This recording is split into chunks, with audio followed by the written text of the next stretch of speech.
Secretaria de Saúde de Vitória da Conquista confirma mais 4 óbitos por Covid-19 no município. Cesta básica aumenta em 15 capitais. Em Conquista, o valor da cesta recuou em 5%. Violência infantil. Saiba identificar os sinais e como denunciar. E ainda, em dia de luta antimanicomial, especialistas falam do cuidado psicossocial na pandemia. Terça-feira, 18 de maio, o ESB Notícias está começando.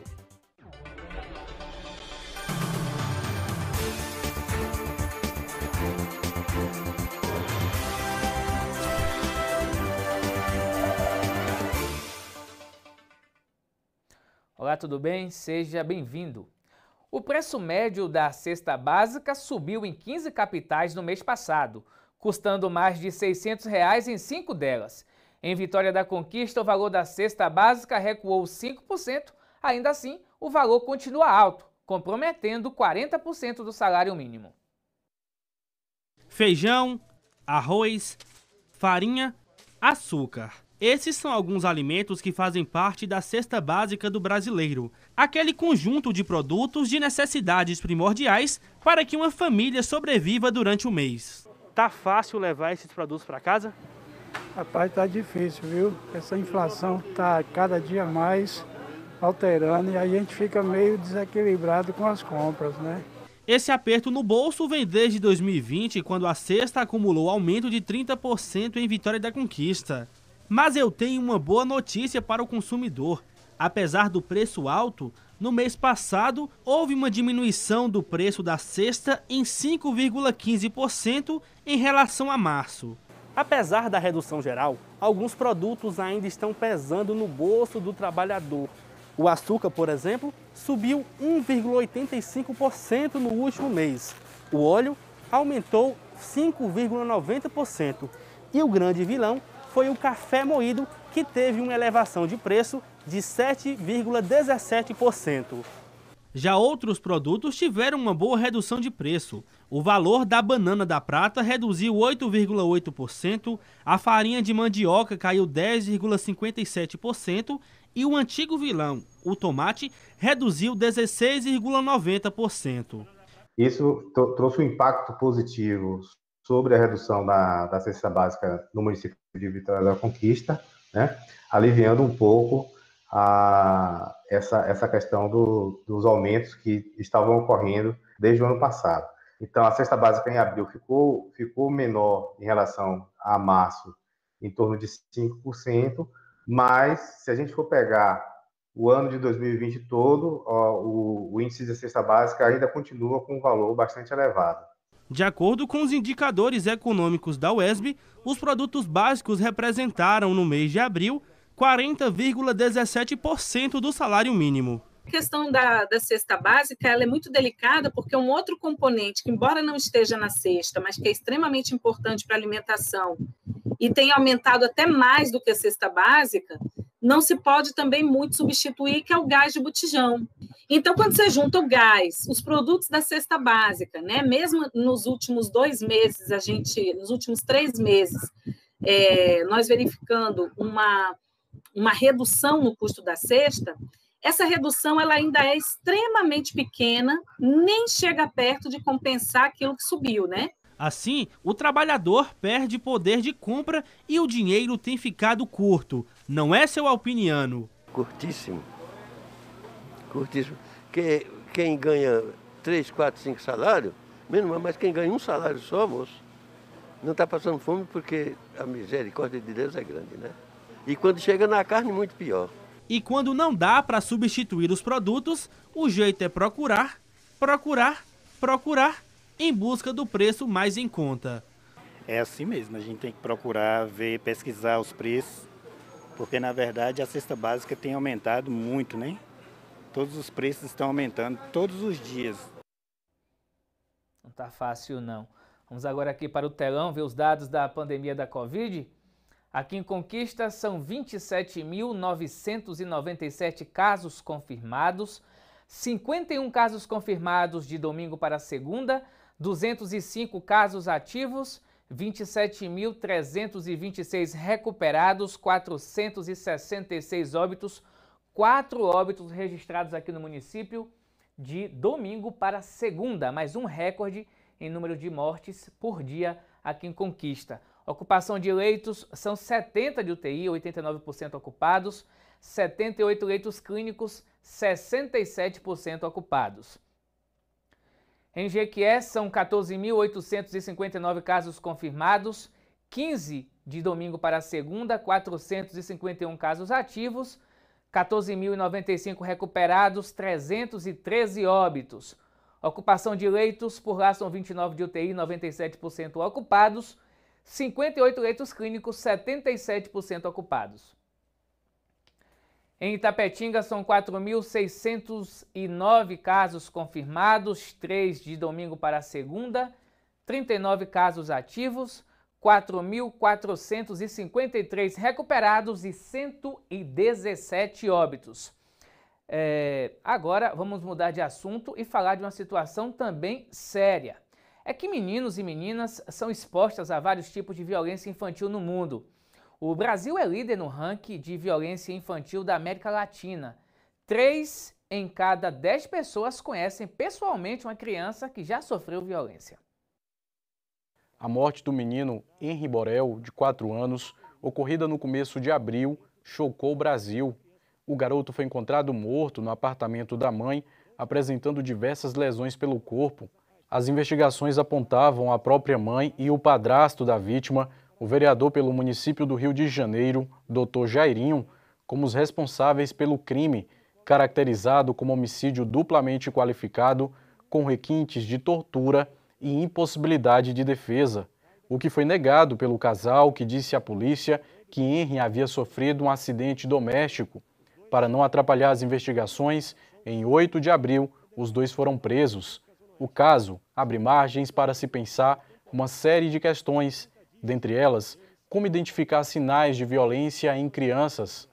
Nós temos uma violência, ela pode influenciar as relações sociais da criança, comportamentais com outras crianças. Podemos também identificar na saúde, a violência ataca a saúde da criança, tanto física como psicológica. Normalmente, a criança que é vítima de violência, ela apresenta um comportamento ou agressivo com as outras crianças, ou uma criança também apática. Quem acompanha essa criança pode observar que há uma modificação significativa nesse comportamento. Então, é importante que o adulto que estiver próximo analise esses sinais juntamente com outros sinais que a criança possa apresentar. Com as escolas fechadas devido à pandemia, a identificação e denúncia de agressões e maus-tratos em crianças ficaram mais difíceis, uma vez que o professor não está acompanhando mais de perto as crianças. Mas, além de professores, profissionais de saúde também podem fazer essa identificação. Porque esses profissionais são aqueles que, na prática, têm mais contato com a criança, têm uma certa intimidade com a criança. E hoje, pela legislação, pelo Estatuto da Criança e Adolescente, esses profissionais, ao identificar indícios de violências, eles têm que tomar algumas providências. Eles devem acionar a rede municipal de socioassistencial da criança e do adolescente, além de acionar outros órgãos, como delegacias e o Ministério Público. Contudo, é importante destacar que o dever de denunciar e interromper a situação de violência vivenciada pela criança é de toda a sociedade, e isso pode ser feito de diversas formas.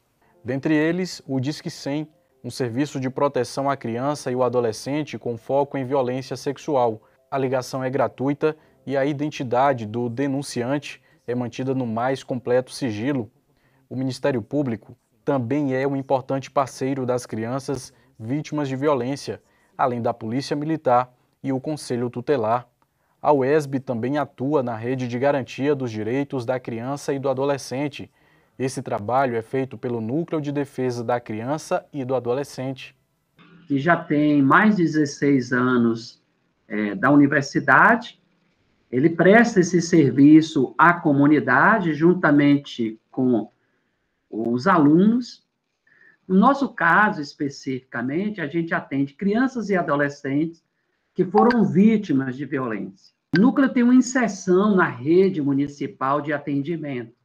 Então, ele recebe crianças e adolescentes vítimas de violência que são encaminhados pelo Conselho Tutelar, pela Vara da Infância, pela Vara de Família.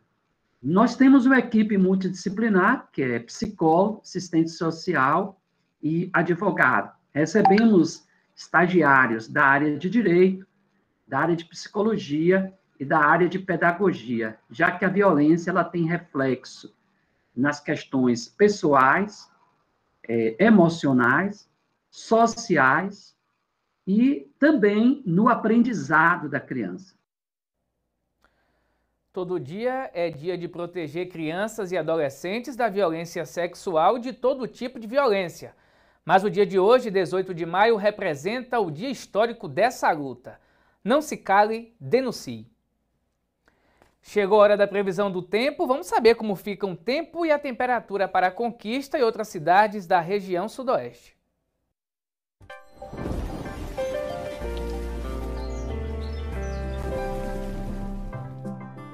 Em Vitória da Conquista, sol com aumento de nuvens durante o dia e à noite a temperatura deve cair na cidade nesta terça-feira. A mínima prevista é de 14 graus e a máxima de 29 graus. Na quarta-feira, a previsão é de tempo nublado, com mínima de 15 e máxima de 26 graus. Na quinta-feira, o céu segue parcialmente nublado, com mínima de 14 e máxima de 28 graus. Vamos conferir agora a previsão para outras cidades da região sudoeste. Em Anagé, sol entre nuvens. Os termômetros registram a mínima de 17 e a máxima de 31 graus. Na cidade de Itapetinga, o tempo segue parcialmente nublado e à noite tem possibilidade de chuva passageira. A menor temperatura registrada é de 18 e a maior de 28 graus. Em Jequié, tempo nublado. Os termômetros variam entre 19 e 29 graus. No próximo bloco, o projeto Criança Cidadã entrega alimentos para famílias carentes daqui de Conquista. E também, em dia de luta antimanicomial, especialistas falam do cuidado psicossocial na pandemia. É um instante só, a gente volta já.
Nessa pandemia, a regra é só sair de casa para coisas fundamentais e doar sangue é uma delas. Por isso, a Imob está tomando todos os cuidados, com acesso às dependências controlado, poltronas de doação separadas e reforço na higienização.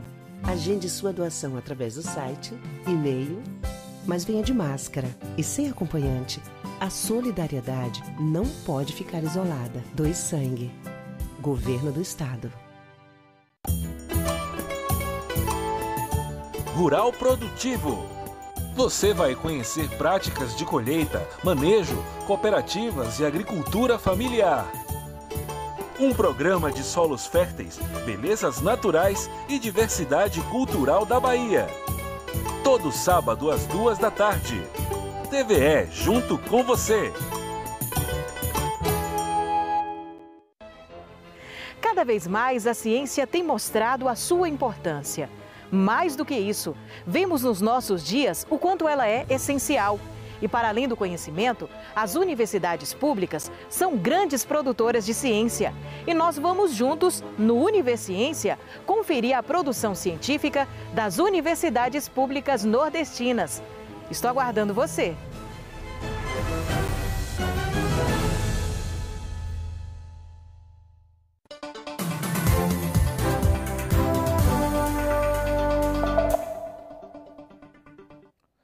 O SB Notícias está de volta. A luta pelo fim dos manicômios e a promoção de um tratamento humanizado às pessoas com sofrimento mental são celebradas no dia de hoje. Desde então, são os centros de atenção psicossocial a responsabilidade pelo tratamento destes pacientes. A reforma psiquiátrica no Brasil, iniciada nos anos 1970, significou a volta para casa de muitos brasileiros que sofriam com alguma anormalidade na ordem psicológica ou mental, encarados pejorativamente como loucos, representando graves perigos à sociedade. Essas pessoas eram mantidas enclausuradas, longe de seus familiares, em unidades conhecidas como manicômios. Aos poucos, essa política de saúde mental foi sendo substituída no país. O Brasil foi signatário da Declaração de Caracas, que era um documento, uma carta de intenções, na verdade, que tinha como objetivo a crítica a esse modelo hospitalar, esse modelo hospitalocêntrico, e a substituição gradativa desse equipamento por um atendimento mais humanizado, que realmente privilegiasse a inserção, a reinserção do paciente. A ruptura com o antigo modelo de assistência às pessoas com transtornos mentais se deu com a inauguração do primeiro Centro de Atenção Psicossocial do Brasil, em 1987, na cidade de São Paulo. Os CAPs, como esse daqui, situado em Vitória da Conquista, nasceram para quebrar correntes e aproximar os indivíduos com transtornos mentais dos seus familiares e da sociedade.